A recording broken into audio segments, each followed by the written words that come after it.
Okay, so first,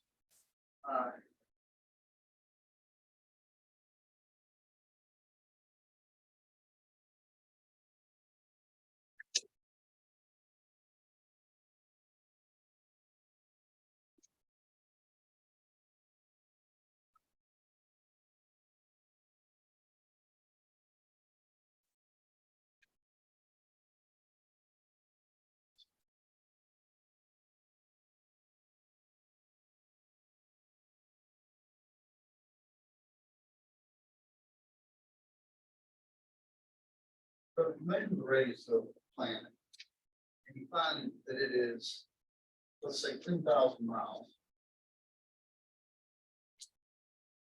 Big planet, say plus or minus 100. So you're measuring a long way away, it could be off a little bit. So radius of this sphere, 10,000 miles, could be off 500 miles.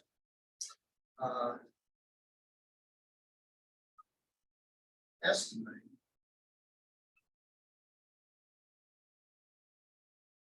the maximum error obtained in using this measurement. In this case, 10,000. You volume planet.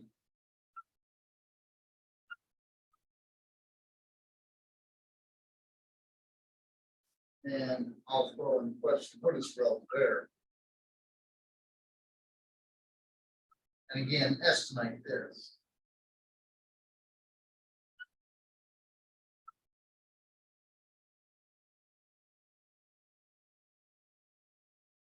Okay, so what have you done? Well, you've measured the radius of planets, right? Things, telescopes, whatnot. And the radius of this is R. Now, I said that you measured it and got 10,000. Why did I not write 10,000? Because after all, it can vary, right? Because I did say that my measurement could be off. So it could vary 100 miles in or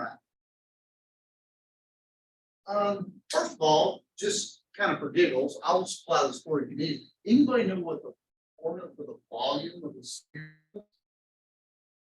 Volume plan given the radius of it.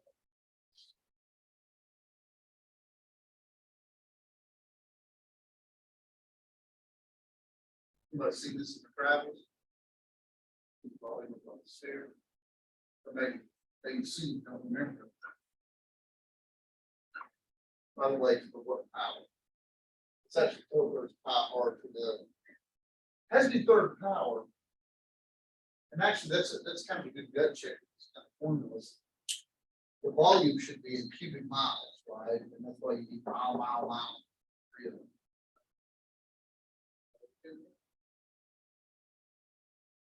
So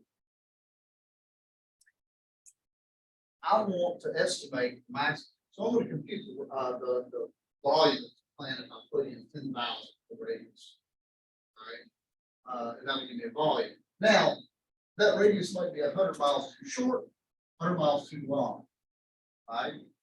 What is the actual error? The actual error is the change. It's the maximum difference. You can make the volume blow up a little bit or make it shrink a little bit and check the difference and see which one is has the bigger difference, and that's your actual change in the volume. Everybody understand what I'm saying? As the radius goes bigger or smaller, that'll give you a change in the volume. Slightly bigger sphere, slightly smaller. The change is change in volume as you vary from 10,100 to 990.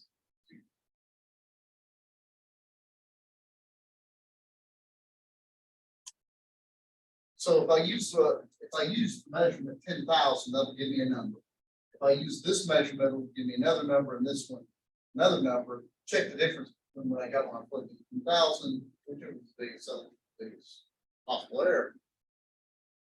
But we want a ballpark, right? We want to estimate this. We're going to use this differential approximation. And given our formula here, can you tell me what dV is?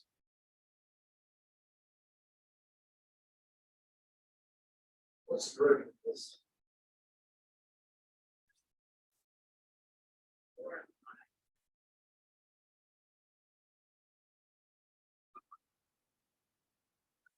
Times dl. And mnemonic, yeah, so I think this to sort of remember d over dr is this thing that's really sloppy, so it's a good way to kind of remember it. Now, to estimate this, I'm going to need numbers here. So I'm going to need numbers for R and number for dr.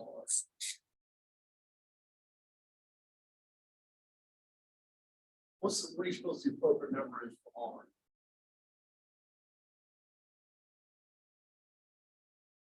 Right, that's my measured radius of 10,000, right?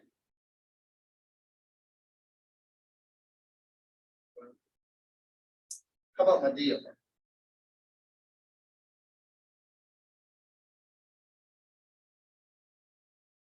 That's how much dr is my change in radius. And how much did I say this is about?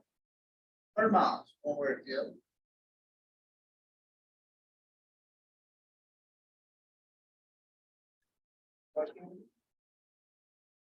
So let's compute this.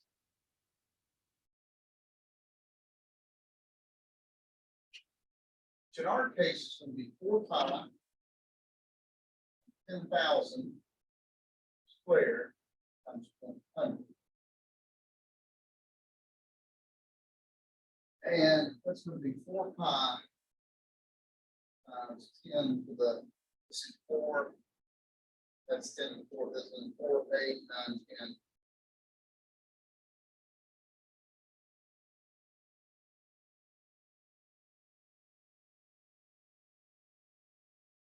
So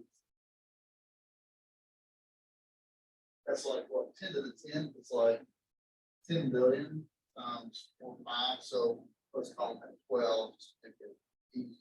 So like 120 billion cubic miles. Seems like a little while, doesn't it? Well, let's test what's the relative area. Let's estimate the relative area.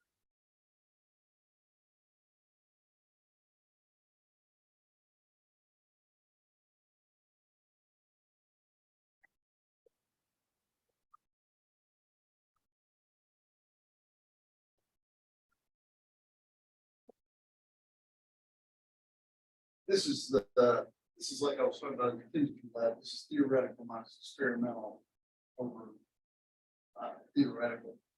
So it's a change in V. I'm going to approximate this.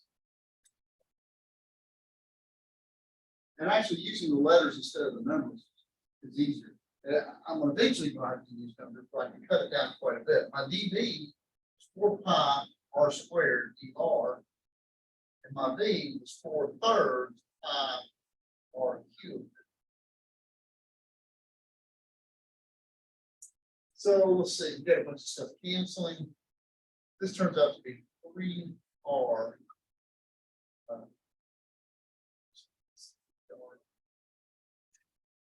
R in the bottom.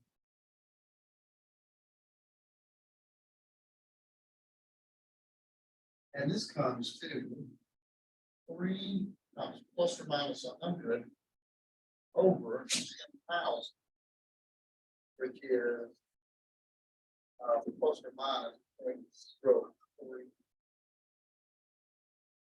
So even though that figure of 120 billion cubic miles seems like a lot, that's basically, roughly speaking, a 3% error. Notice that your error did kind of jump up a little bit. What's your relative error in the measurement of radius? I measured the radius to be 10,000, right? And how much could I have missed by 100? 100 over 10,000, that's about a 1% error. So my 1% error in my measurement of radius gives me about a 3% error. Yes.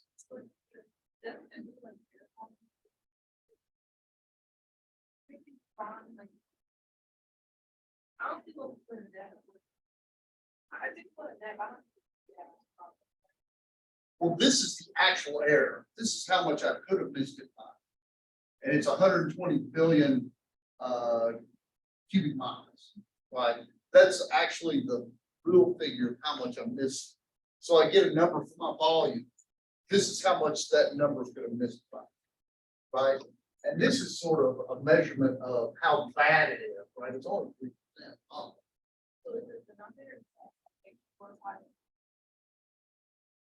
Yeah, this is my estimate of change. Remember how I said the radius could grow by 100 or shrink by 100, right? This estimates how much of a difference in volume that creates. Does that make sense? Here's another kind of field practical. I like this next problem.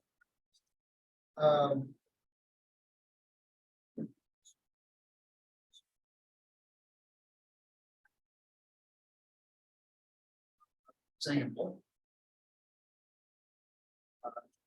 You have solid.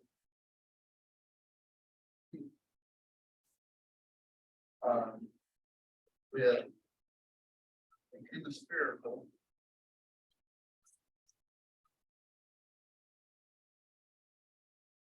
Film.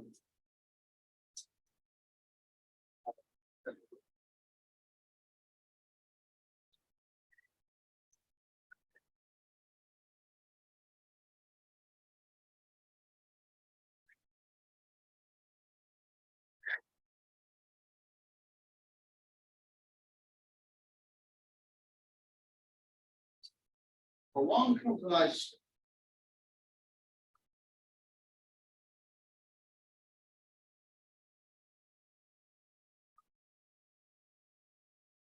And we'll say by the way, radius 12. Now along comes an ice. How much ice should I let it keep on that road? An inch, 2 inches, what do you think? 2 inches, excessive too much. How about an inch? It coats the dome with a 1 inch thick glaze of ice.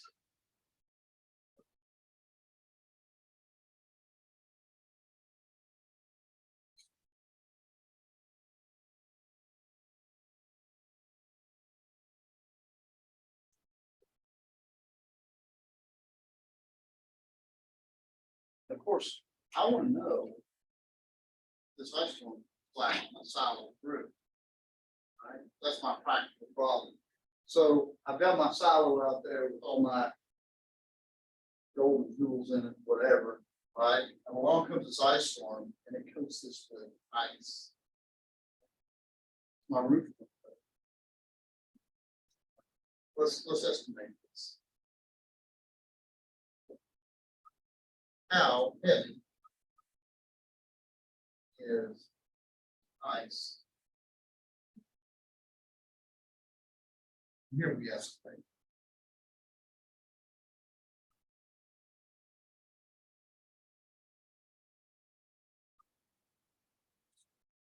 Okay.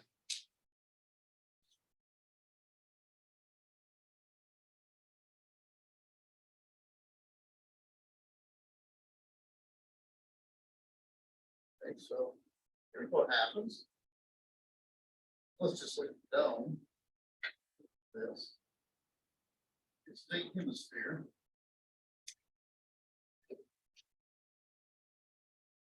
And what's the radius of this? It's 12 feet, but I'm gonna label it R. Because what changes the radius of this is the problem goes on. The ice, right? The ice makes that swell a little bit, right? We're gonna get a little bit of wood coating. I mean, it's only gonna be an inch thick. By the way, anybody will guess? It's gonna be heavy, not so heavy, what? Is that? Well, find out. So what we have is the volume of my dome. So can anybody tell me what the volume of, now I just gave you the volume of a sphere. Do I remember what it was? It was 435. So what should the volume of a hemisphere be?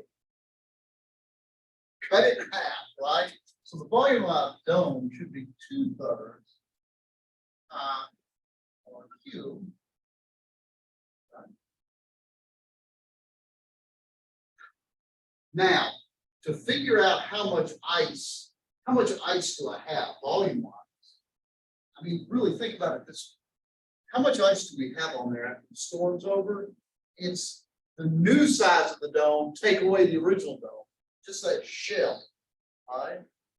So if you've got the dome and it's coated with ice, you make the dome disappear. Be left with this little kind of shell, like a little kind of half of a soap bubble of ice. That's what we need to keep the volume, right? And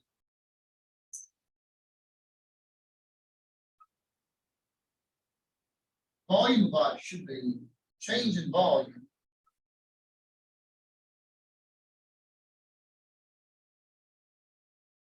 as you go from 12 feet to 12 feet plus 20 inch.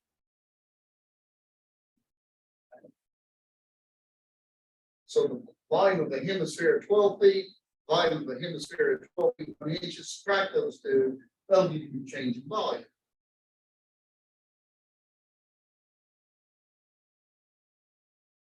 By the way, what's one thing that I don't have to deal with? Yeah, the units, right?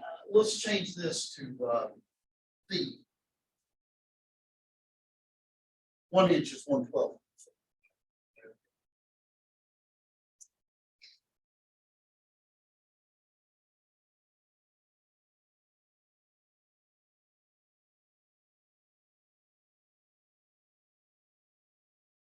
So the change in the volume, right? As you start at 12 feet and then add an inch, that little change is the volume of the ice.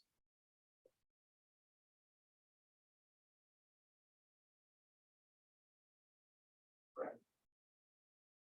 And we're doing a little field estimate here. So I'm going to estimate this as the differential. What is dBd? What's the derivative of that thing over there? 2 power squared. And don't forget your dr. Correct. Now, what values do we need for R and dr? What numbers do we need to make this work out? What's R? Well, it's the original 12 feet. And what's my change in R? The 1 inch, which is actually 1/12.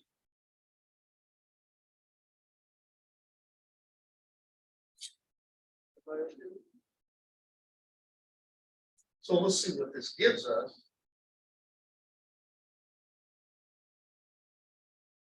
2 pi 12 squared 1/12. And that should be in cubic. So one of the 12s cancels here, and I get 24.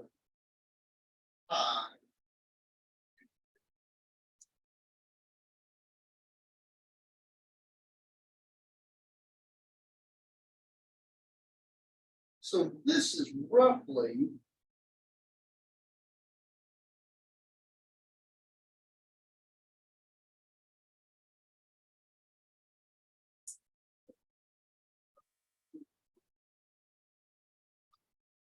so this is about 75 cubic feet of water under weight. In water, this is about the waterway roughly 62.5 pounds. So this comes to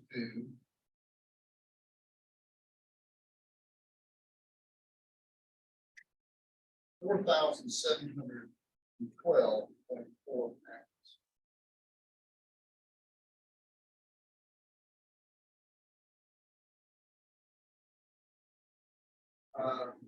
It's rather surprising, isn't it? Right, if you take the average weight of the thing at 350 pounds, which actually might be an overestimate, right? That's like 30 guys sitting on the roof. Now, if you drove back home and saw 30 guys sitting on the roof of your silo, you'd be like, get off, the roof's going to break, right? So this is surprisingly heavy, isn't it? That's why you see the crazy things when you have ice storms around here, when you see the blaze getting on the, the wires and stuff, it slows down. Water is actually surprisingly heavy. Oh, and I got more bad news.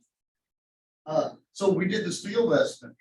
Is it an overestimate or not, or underestimate? And how do you tell?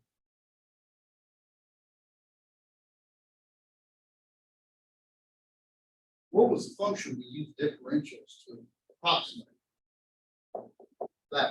Everybody agree with me? Now, I don't think that. It's exactly, there's constants in there and whatnot. But if I graph function, graph the following function.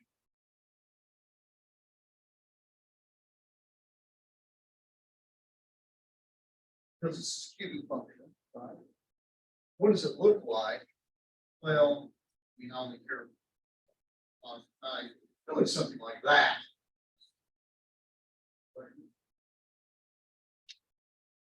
Now, what did we do?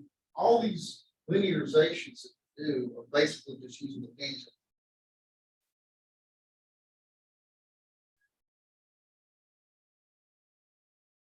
This function is concave, so it's tangent line below the curve. So this estimate came from using a tangent line. The tangent line is below the curve, so it is an underestimate. So it's actually an underestimate. It probably won't be much of an underestimate because the change from 12 feet to 12 feet in an inch is probably not that great, but it will be an underestimate. Maybe 16 more pounds. It's actually heavier. Any questions?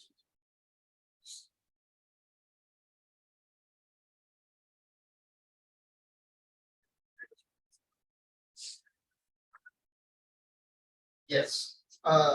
So for this one, do you understand where this comes from? Right, because this is a cubic function. So what I did was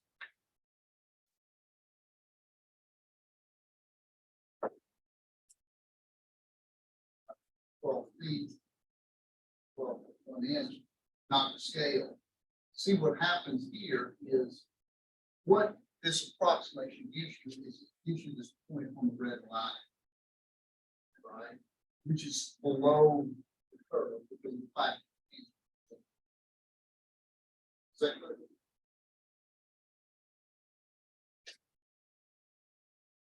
Okay, other questions?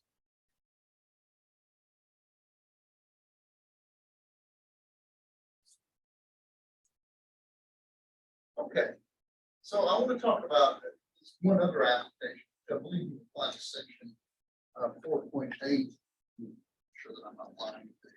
4.8 in your book, which is Newton's method. This is another application of the derivative.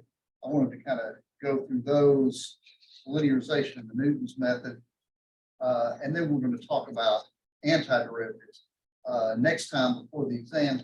Antiderivatives looks like a bit of a non sequitur, but it's actually important in leapfrogging into the final bit. So Newton's method.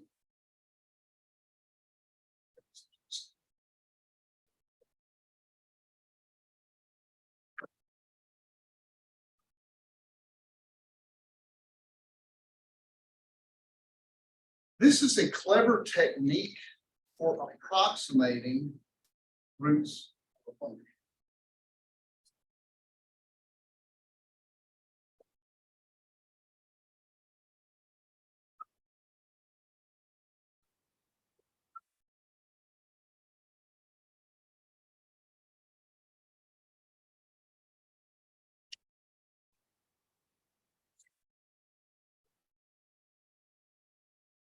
And here, I really want this to be a differential. Because I'm going to want to be able to take the derivatives and see why. Now, just like with almost anything, of course, Newton's method can have pathological behavior. Sometimes it can misbehave. But with many things, you can get this.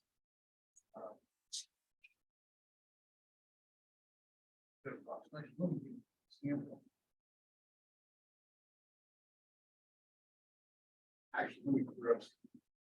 You might remind me what a root function is. I just kind of threw that word around here. That's right.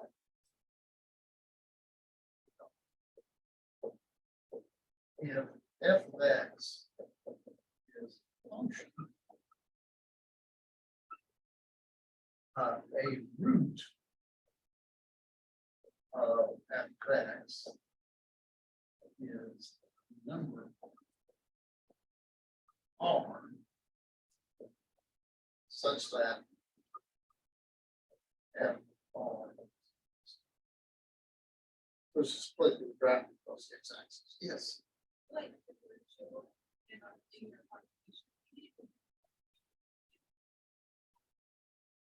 Oh no. When I use the word differentiable here, I just mean I'm not saying differentials. I'm saying differentiable. That just means that I can take a derivative of my function. Right. So I'm not going to be really talking about differential right now. This is kind of a different. So let me point out first of all, not all functions have roots. Can anybody name an example of a function that doesn't have any roots?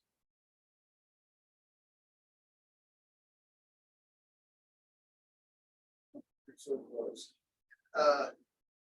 X squared has one root, namely you can plug in 0. But if you change your example a little bit, okay, that works. The function, the horizontal line y equals 1. That's got no roots.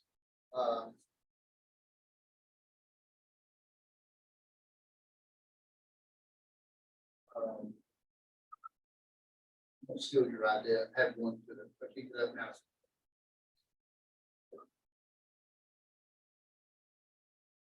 None of these, no roots.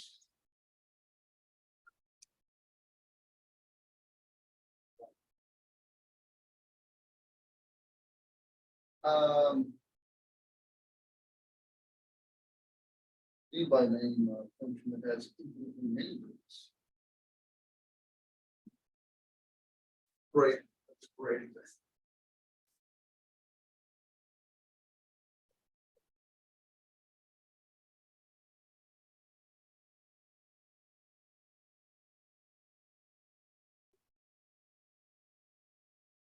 What's that? Yeah, everything's rooted to that. That's right. That's advantage by the extreme you can get. If you have a function f of x equals 0, everything. Right. The roots of this one are in multiple.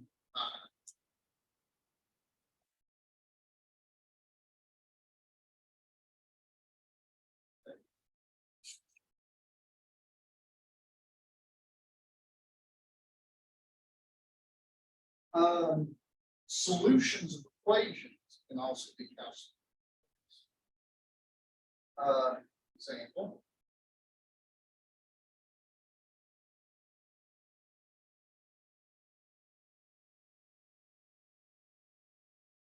Now, any real numbers.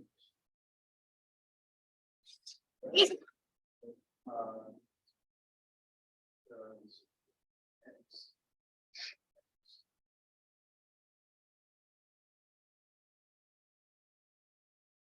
It's kind of interesting because this actually does have a solution. And that solution is actually, in fact, how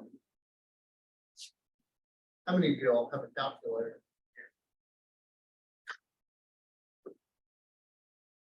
I got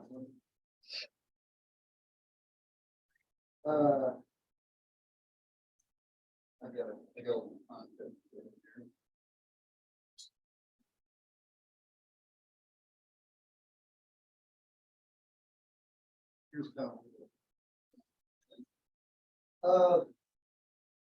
take any number you like, make it up, put it into your calculator, make sure you're in ratings, it'll be in ratings.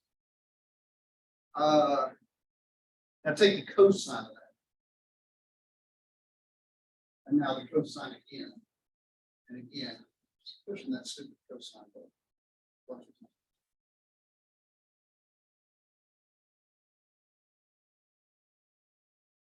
Keep taking the cosine.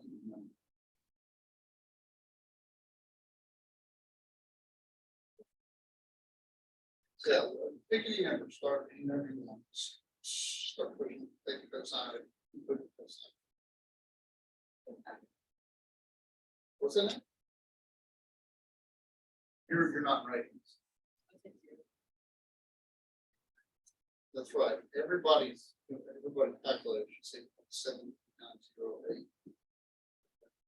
Doesn't matter what number you are, okay. You can start anywhere you like. You're ready. Be closer to 7.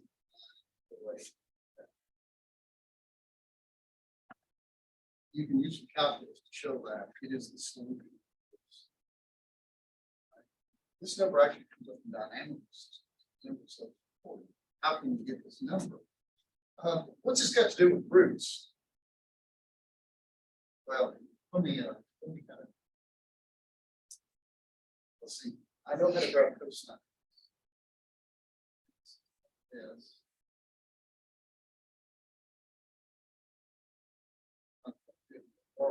And graphing the other one, like that. This should be number you got. 7, 9, 8.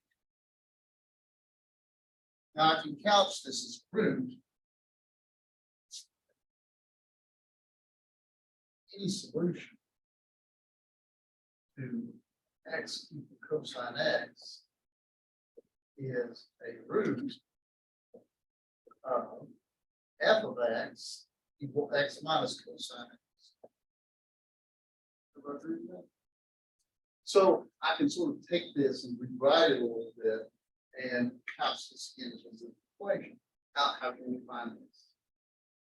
All right, to any degree of accuracy. And this is where Newton's method comes in. I'm going to show you kind of the way it works smoothly, and then I'll show you some hazards to look out for. Here's the idea.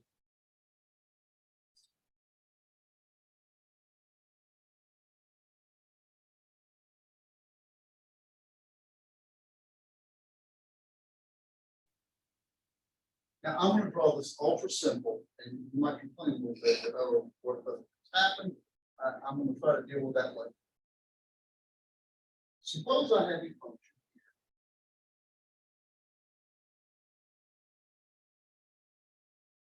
And here is the root r.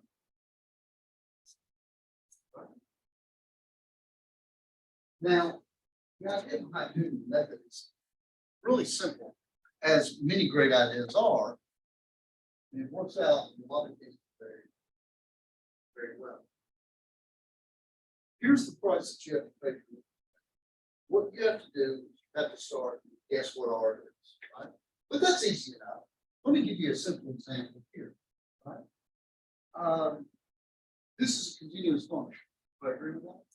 So all I have to do is find two, just make it easy, integers, where this is positive and negative, and I know the reason. So for example, what happens when I plug in 0? What do I get?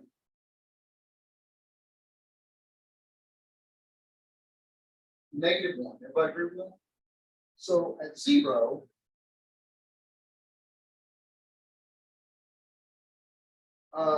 what is f of pi, say? That's pi plus 1 squared. So I know that there's a root of this somewhere in between 0 and pi. All right, so maybe I guess something that I think, look, you just got to start guessing. All right, we're going to call this first guess. We'll do this first guess right here. X. Now, what you do is you find the point on the function, x equal f. And later, I'm interested in this.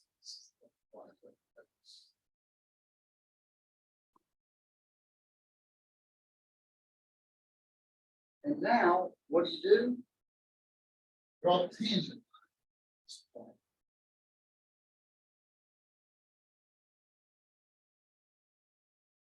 And find out where it is.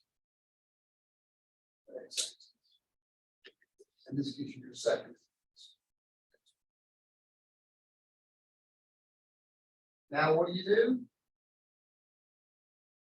Find the next point, x1, f of x1. And you do the same dang thing. Draw the tangent line. Now you're really.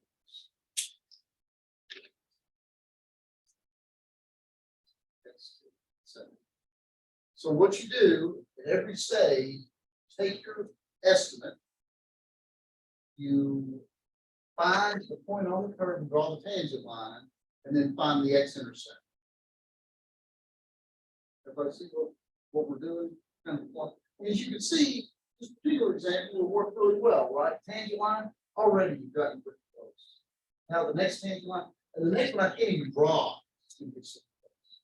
That looks like it's going to be exactly right, but it'll be really stinking close. Everybody agree with that? So, I'm drawing a picture, and let's see if we can figure out this method. How do you, and this is actually called the recursive formula, because the bad thing about this method is to get the second estimate, you need to know all the previous, right? So this one gives you the 0th estimate, first guess gives you your x1, x2, x3, and it has to build up like this. Let's draw a picture here, try to figure out how to get. I'll split this out a little bit. X n plus 1.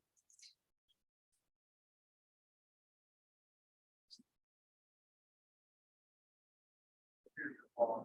Let's suppose this one is xn. So we have xn after x. And then if we define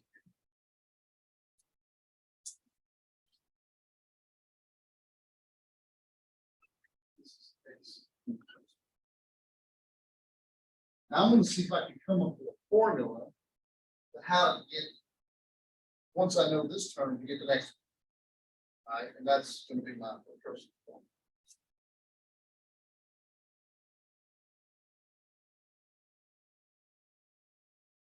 Okay, so let's see here. Suppose we have xn.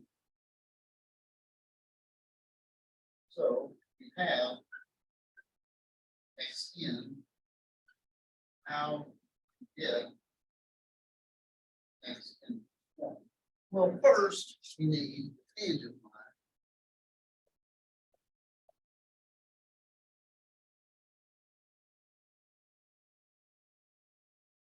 To y equals f of x at xn f of x. That's what we need, because that's what I use in my picture. Take my xn, point on the curve, your tangent line. I need that one tangent. Now, what do I need to find any line? I need two pieces a day. I need a point and I need a slope. Right? Hey, there's no point. Got it already. Right? Just like the black point up there. Right. And now I need the slope of the blue line. Now, what am I going to need to get the slope? I'm going to need the derivative, which is, remember how I said I want the function to be differentiable? I need to be able to take a derivative because I need to be able to do it. So, slope at xn fxn fxn is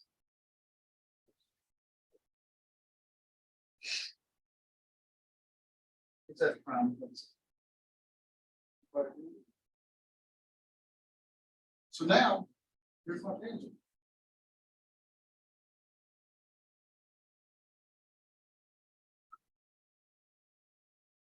So once again, just like with linearization, the tangent line turns out to be kind of important.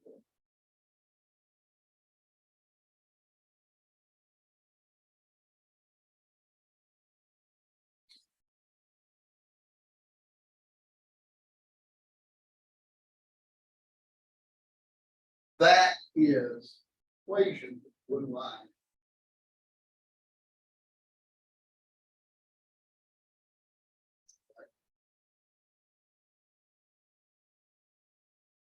Now, let me point out, let me be more dramatic and explain what xn plus 1. This is actually xn plus 1. And what's the y coordinate? The y coordinate that blue point right there. 0. So xn plus 1 is 0. Plus 4 when you plug this in. So let's see. Y is 0. F prime xn x.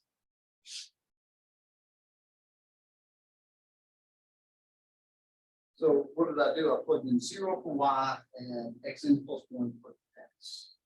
The xn.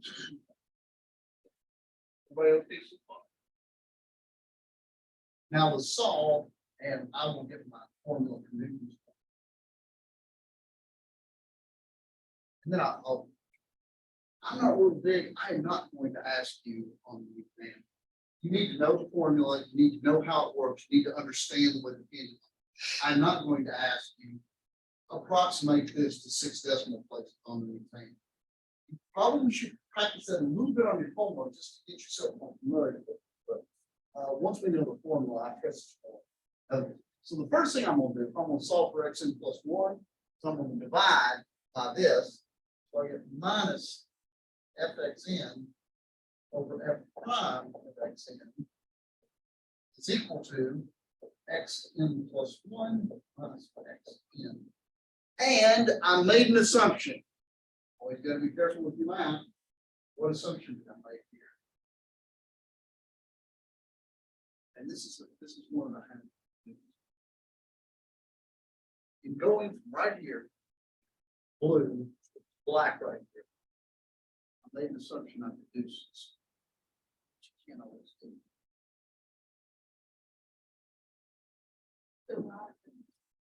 That is exactly right. What could have gone wrong here? What happens if you accidentally hit a point where so in zero, you're hosed, right? So yes, you have to be careful. You want the derivative to not be zero. Sometimes that can go wrong for you, but that'll show up.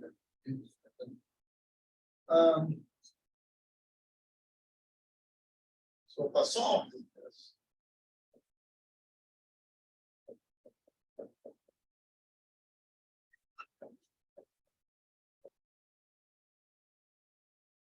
this is the formula, recursive formula.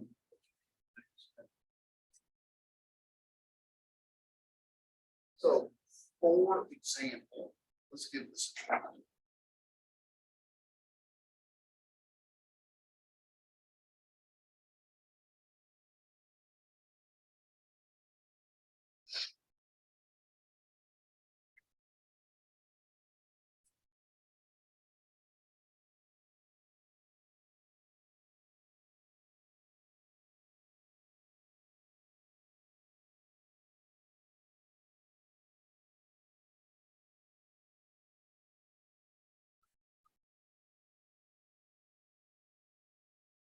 Might recognize that last one. I want to see something. Okay, I want to use Newton's method to estimate the square root of 254. And already I'm annoyed. And the reason I'm annoyed is because Newton's method is defined or is designed to find roots of functions. And here I just wrote square root of 254. And somebody needs to help me out here. I need somebody to tell me what is a function that is a root of.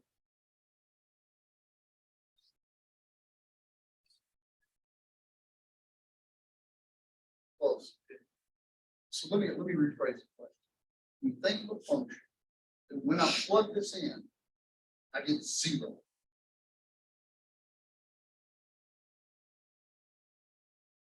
That square root is killing me. Let me start you off.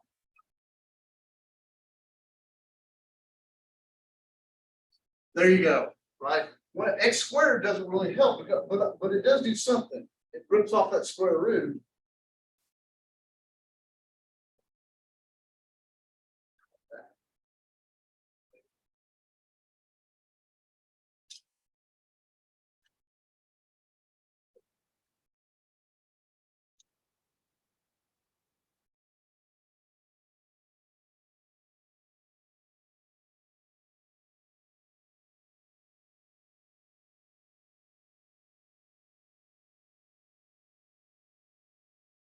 Okay.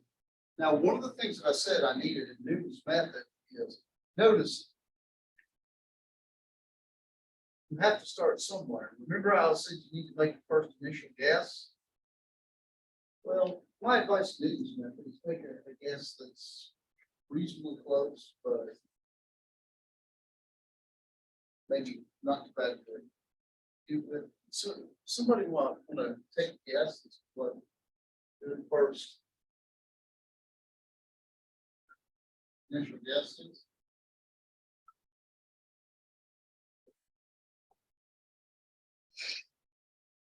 That's a great guess, right?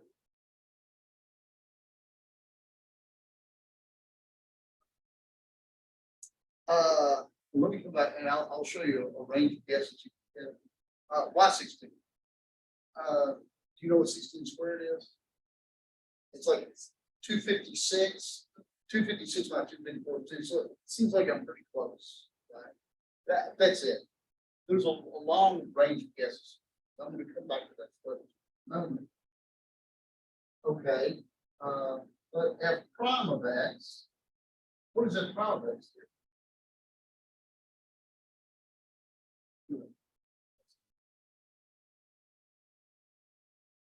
Now let's start using Newton's method over here.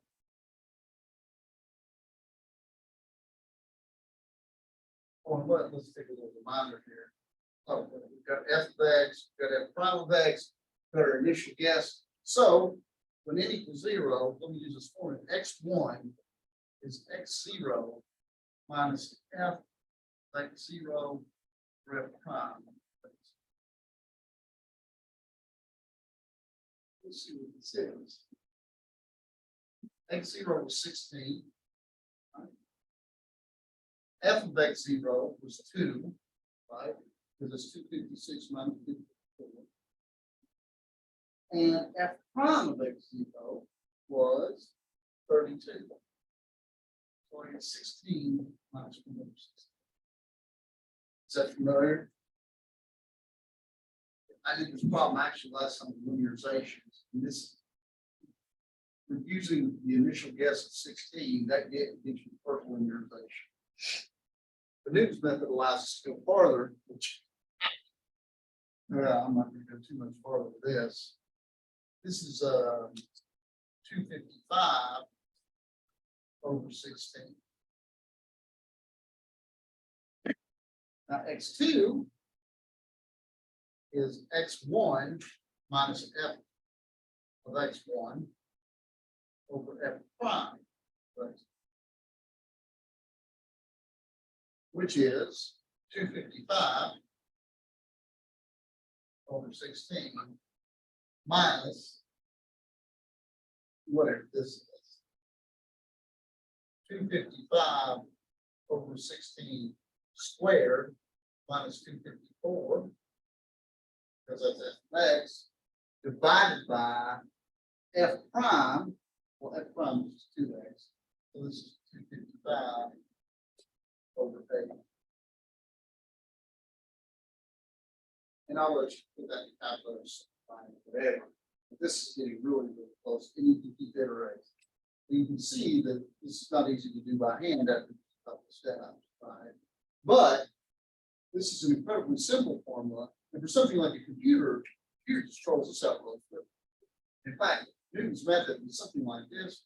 Newton's method, every time you do another step, tends to double the number of correct decimal places. So it's very fast. So it's super good. Let me ask this. Let's look back at my initial guess. We guessed 16. So we use this point up here on the curve.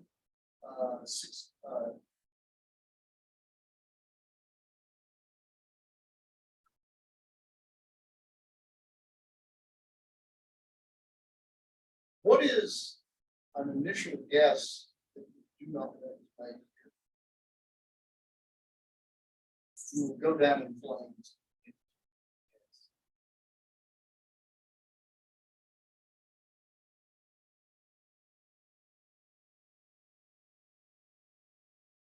Actually, Newton's method for this one converts to a root for any initial guess except for one. There's one initial guess you could have made.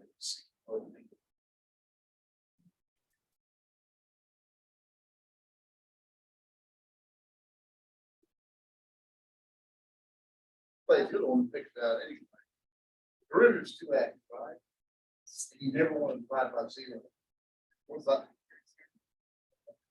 If you picked x equals 0, you can't do this because when you plug in 0 here, the derivative gets 0. And you can see this by drawing better. What does Newton's method try to do? It draws a tangent line. And then it finds an x-intercept. Tell me why if you're never going to find an x-intercept for that. It's parallel to the x-axis. Never touch it, right? So you see this coming up, the derivative being 0. Okay, I know that's a no-no formula, but here you can see geometrically why this is true. Because when it tries to draw a tangent line, it never has an x-intercept.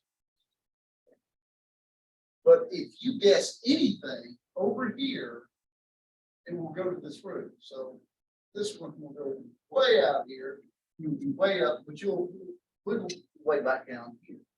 And if you guess anything to the other side of 0, it's the same thing, wiggle into the negative. Right? Now, there's all kinds of weird stuff that can happen. This is, let me give you an example.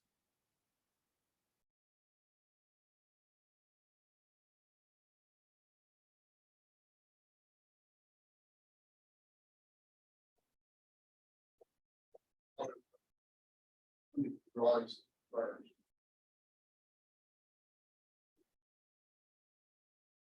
Um,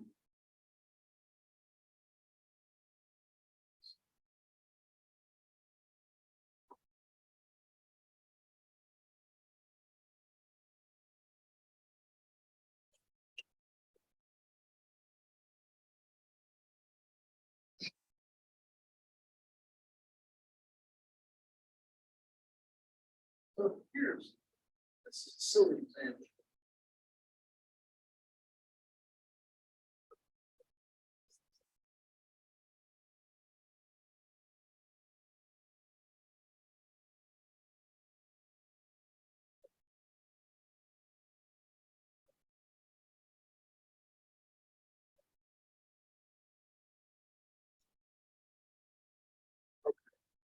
This is a stupid example, for all the reason.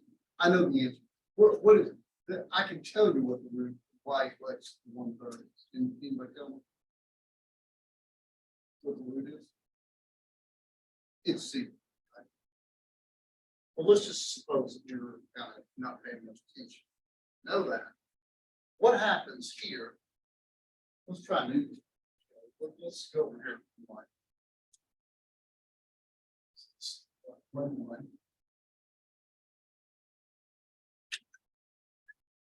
Suppose, let's see here, f of x is x 1/3, and f prime of x is 1/3 x minus 2.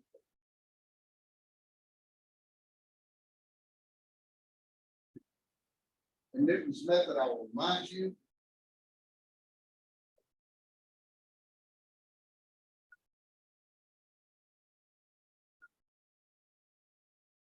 So let's suppose that we were kind of silly, naive, and didn't realize that it was 0. We started to try to do Newton's method. Well, we have x0 is 1. So that was my first guess. So x1 is x0 minus f of x0 over f prime. Let's see if it gets us. X0 is 1. F of x0 was f, and f prime of 1 is 1/3. So this is 1 minus 3 is negative 2.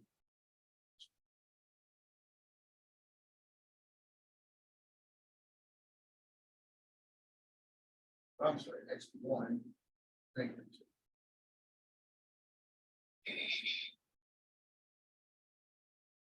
Let's go ahead and get the next step.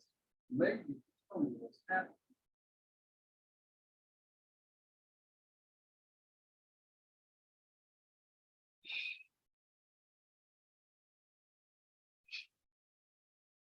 Well, see, x1 is negative 2 minus, see, f of x1 is minus cube root 2. And f prime of x is, that's going to be positive. That's going to be cube root 4 over 3.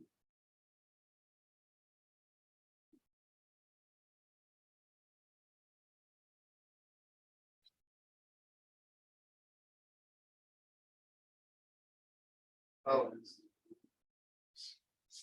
it's 1 over.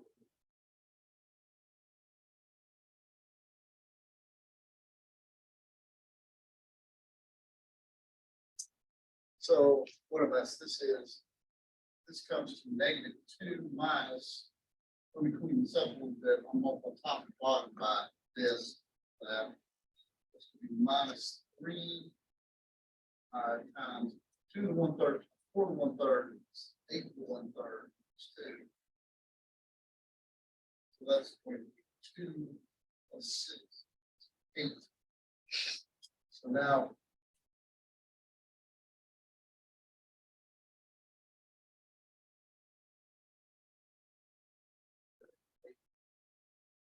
somebody tell me what's happening.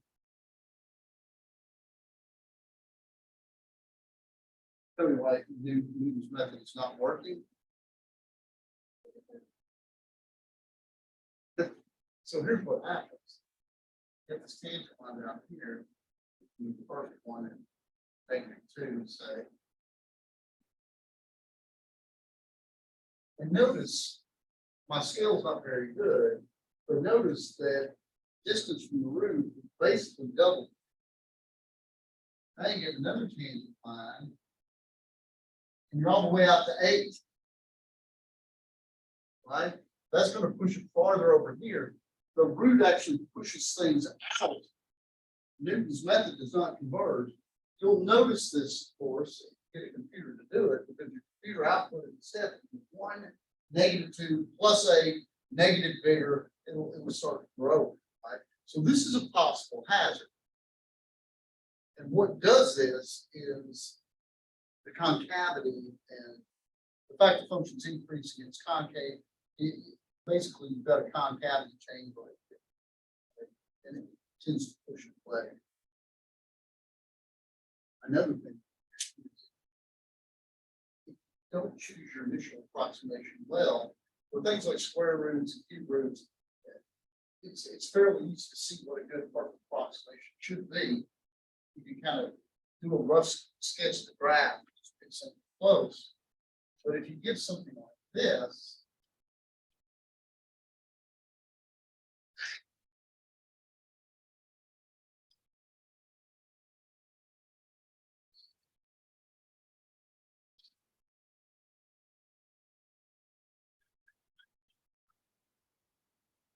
well, I mean, what happens if, yeah, so let me go through the couple here. What happens if you think you're pretty close to this root right here, and you pick an initial approximation, say, right here? I think I'm pretty close. Then I find that my tangent line would be over here.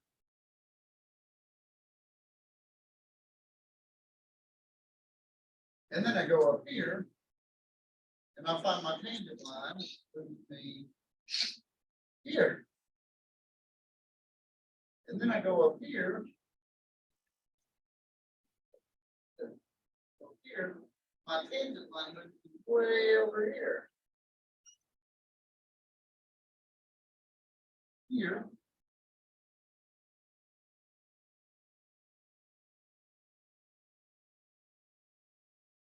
Yes, so it's going to be or this over here. So you can have, you've got too much wiggly stuff here. You gotta be super careful. I can get away with this if my initial approximation would be close. Maybe right here, then I think it's going to be just fine. Right? Success. But here I got just far enough away to where this could be up here. And if I had done it just a little bit less, here's another thing that could happen. I'm running out of color.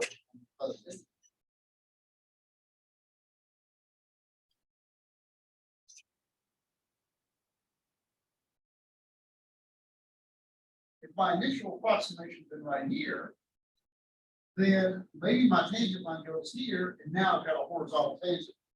So it doesn't work anymore, right? So there are things that can go bad, right? How can you tell? Well, I would, you can kind of graph the function, get a rough sketch. See, that's another application of curve sketching. Well, they kind of say, okay, what's near enough to make this work? Okay, any questions on that? Yes.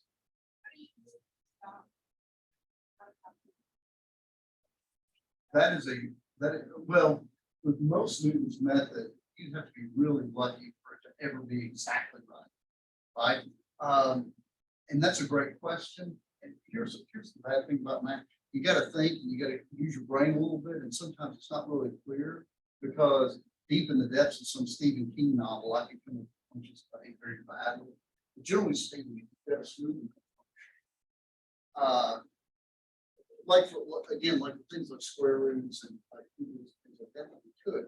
Newton's method at every iteration is double the amount of correct decimal points. So from a practical point of view, if you look at your computer output and the decimals start getting fixed as the output, so now you get a number, then twice as many decimals places. That's part of a good indication. And that's another good reason to have a graph. When you, it's like, okay. If you accidentally do something like this, your output's going to get bigger and bigger, and you're going to see what's going further and further. You had a first estimate, then a second estimate was twice as far away, and a third estimate is 8 times as far away as you really, you kind of tell that's moving in the complex. And unfortunately, I can come up with weird functions where it misbehave, or it looks like it's behaving for a while and then it kind of blows up. But those are sort of pathological for a lot of the things you see. It would be hard to construct. Let me give you an example. Here's another one. Theoretical.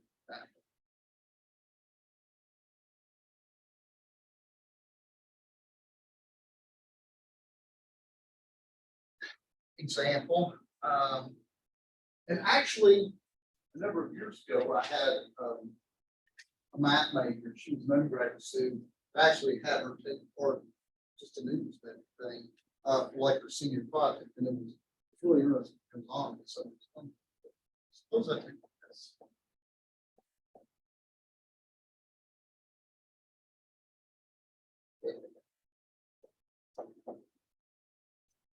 By the way, the roots of this.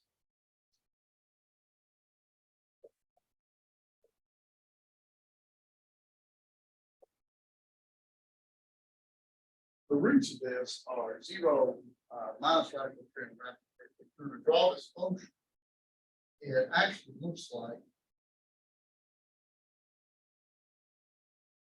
more or less like this. This is one that hopefully you all can do fairly easily now, just doing some curve sketch calculus. This has a local max at 0.1 minus 1 plus 2, and a local min at 0.1 minus 2, and it crosses the axis here at radical 3, 0, minus radical 3, 0, and 0.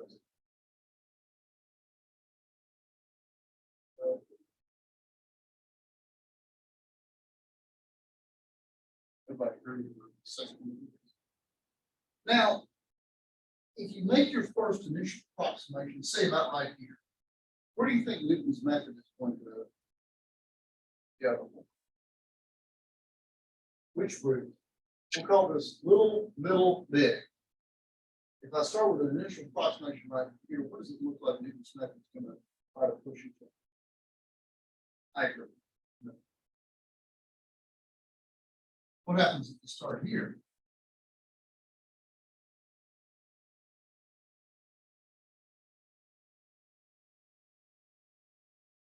Start here, you want a tangent line, tangent line.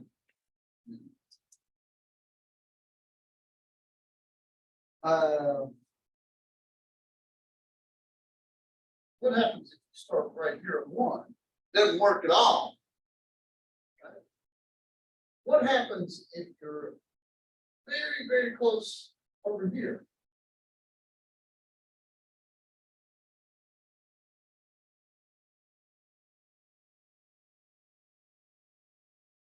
Well, it looks like you go way out here and do something very small. But in the middle, it gets a little dodgy, right? You're very close to 0. What happens out here becomes strange. So here's one right here. Find initial approximation x0 such that x1 is equal to minus x. And I'll assume x0 is positive.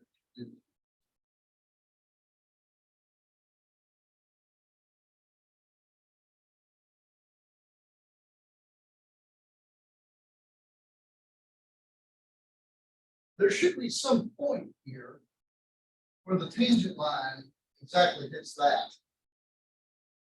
Let's find it.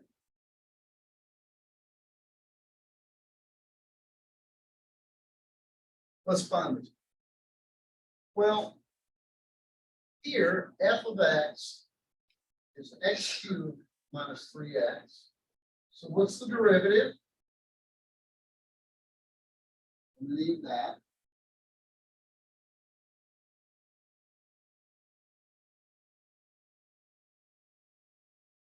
Agree. And my Newton's method formula is xn plus 1 is xn minus f of xn f minus x.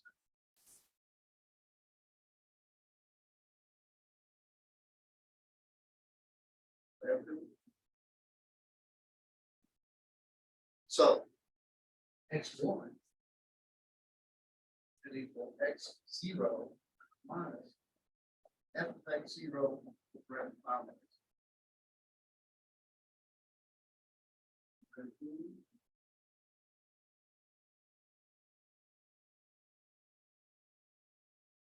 Now, what did we want x1 to be?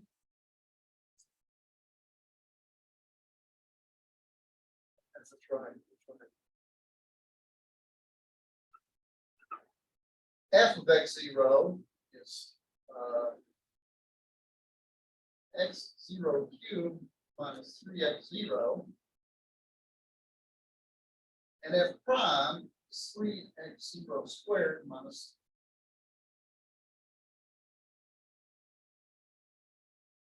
This. Solve this for x0, and this looks intimidating. This is minus 2x0 is equal to minus x0 squared minus 3x0 over 3x0 squared minus.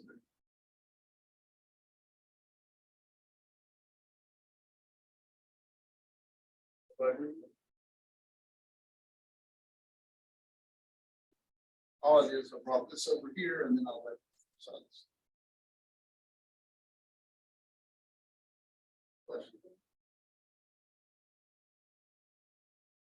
Christian, you okay?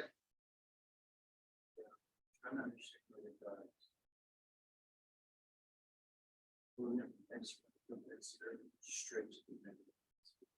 right, because of this.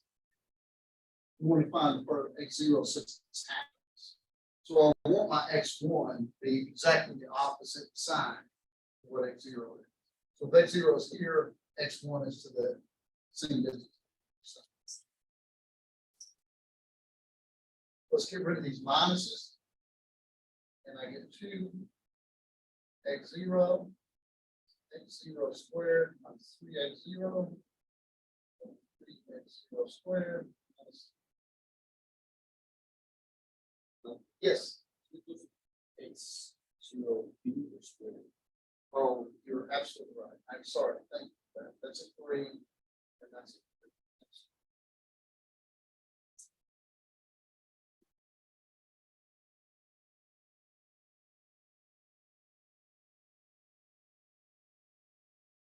So let's multiply.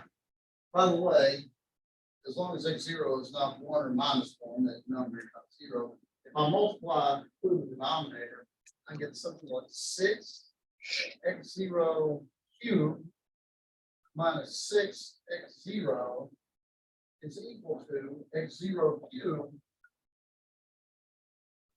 minus 3x0.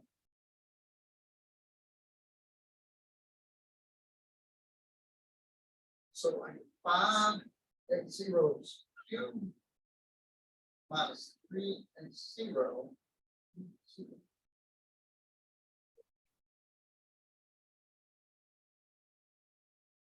So I get x0 times 5.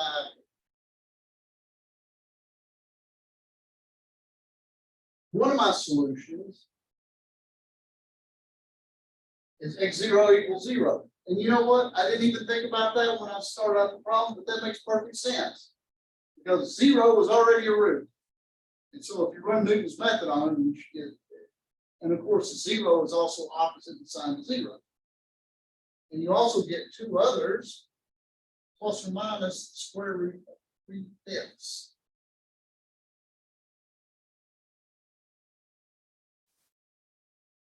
So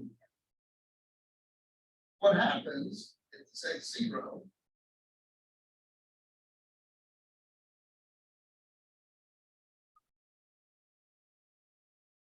I'm never quite right, but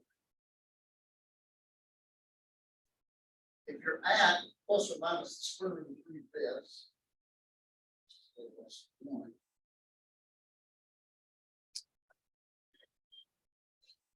or it's minus sign, then what happens is tangent line goes right there, and the tangent goes back. So what happens in Newton's method? It just goes this, back and forth. Right? So it's just like a little swing set.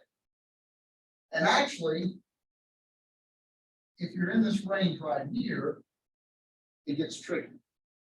Because actually for some values, get close, you get actually end up over here, you get kicked over, and some values go there. So it's kind of interesting. Any questions? Okay, I'm going to give you one more kind of theoretical question about Newton's method. But first, I've got to show you something. Nobody your age learns with probably a good reason.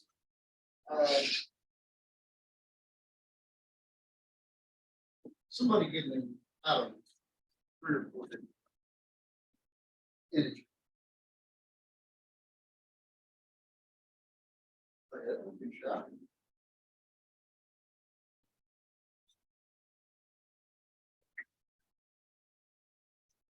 That is 2, 7.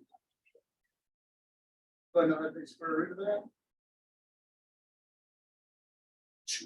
I actually want to bet you wrote this. So I don't know if any of you have ever seen this algorithm. Actually, I should have actually put a large number. Give me 2 more digits behind it. 2-1. What's it? 2-1. 2-1. Okay.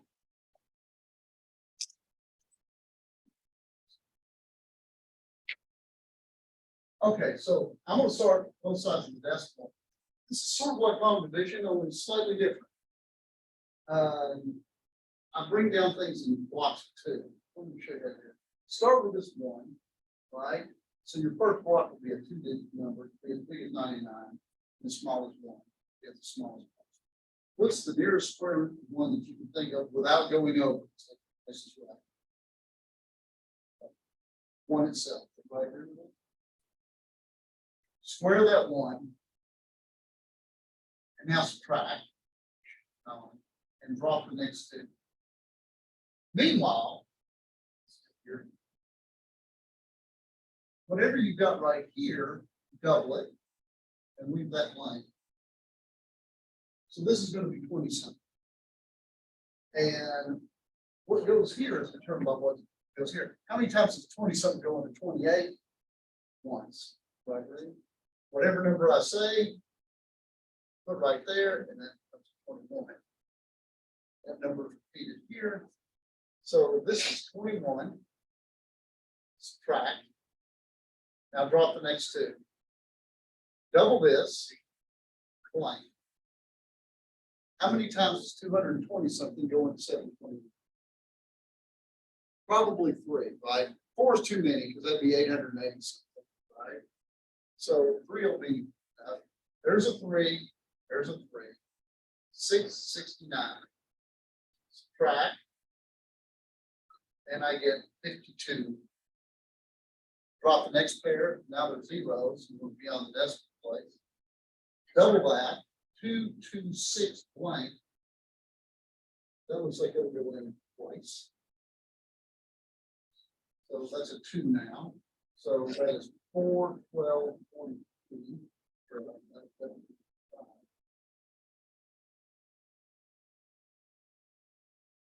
676. Drop the next pair. Double this. That's 2264. Blank.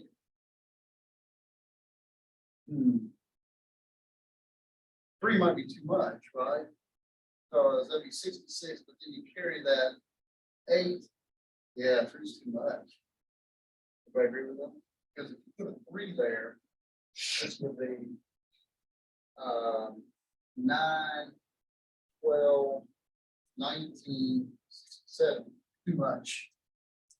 Has to be a 2.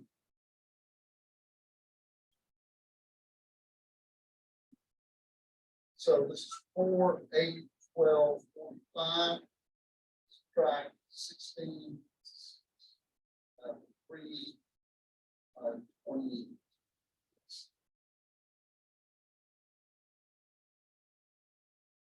You see this gets worse and worse all the time. It's 22644.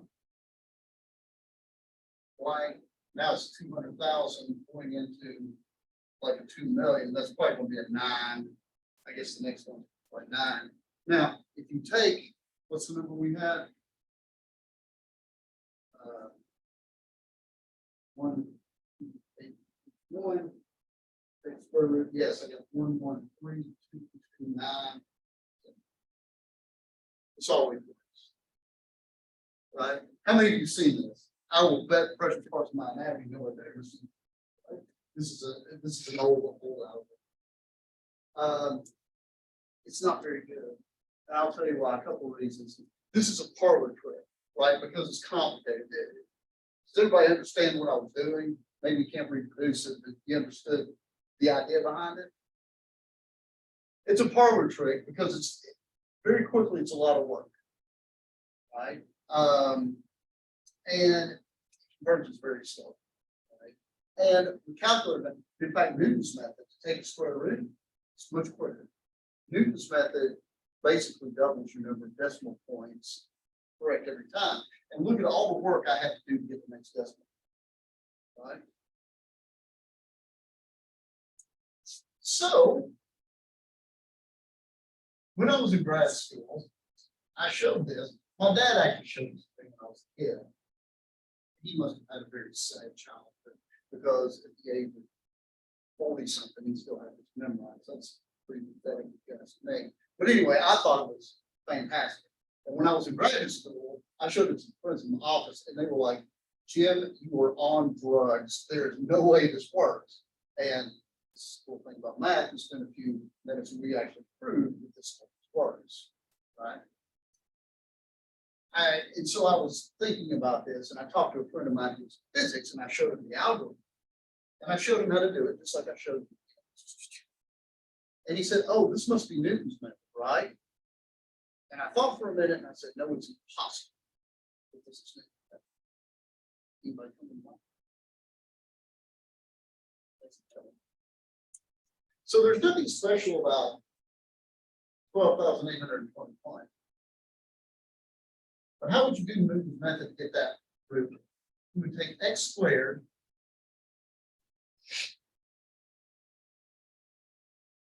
minus 12,800. Right? And you start doing Newton's method, right? Let's suppose, what do you have to do in Newton's method? You have to start off with an approximation, right? And maybe that's what I did with my first one. You start off with your first approximation. Notice that I started off with an approximation that is small. What is true about the next approximation relative to 3? It's bigger. And what happens to the approximation after that? Also big. Every successive approximation in this method is bigger than the root, right? Every. even if I start with a smaller approximation, the next approximation is big and all the ones after that are bigger than the root. This cannot possibly be Newton's method, because all my approximations come in from below. Right? Newton's method has to come in above, because this thing gives the correct decimal place, so by definition, it's coming below. And of course, Newton's method is much faster. Don't ever say I never gave you anything. I mean, if you found a book that's old enough to have this in it, you'll get tetanus from reading it. So this is an old algorithm. Okay, any questions?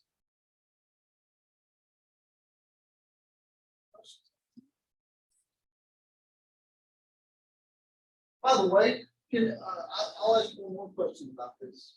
Newton's method always comes in from above when you're doing the positive square root. What if you're finding the negative square root? What if you're over here?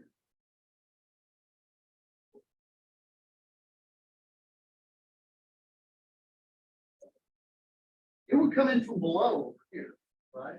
Because even if you started right here,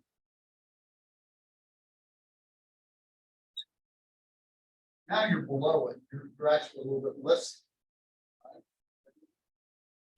What is it about this function that makes it do that? That makes it from the,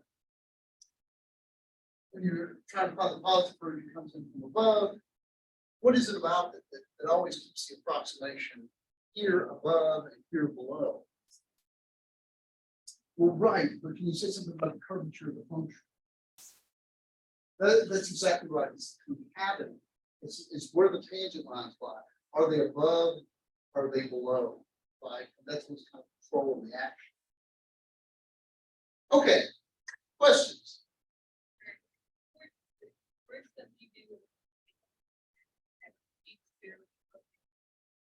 Well, what Newton's method is designed to do is, in theory, it can work for almost any function. But what you're looking for is a root of a function. Right. And so from a practical point of view, here's what I would do. So here's me just being workaday on practice, right? So suppose I have a function here. And for whatever reason, this is the magic root I want. I don't care about this. Right? What I would do is I would find an integer where this is positive, and an integer where this is negative, and I might split the difference from the first. Right? So suppose this crosses the x-axis between 2 and 3, right? Then I would probably start my first estimate of Newton's method with either 2 or 3, or maybe I'd do like 2.5, kind of split the difference in here somewhere, and then we just keep applying. And I would look at my output, because if it started being all of a sudden I end up over here in the negative line, I know something's gone wrong. Did I address your question? Okay. All right.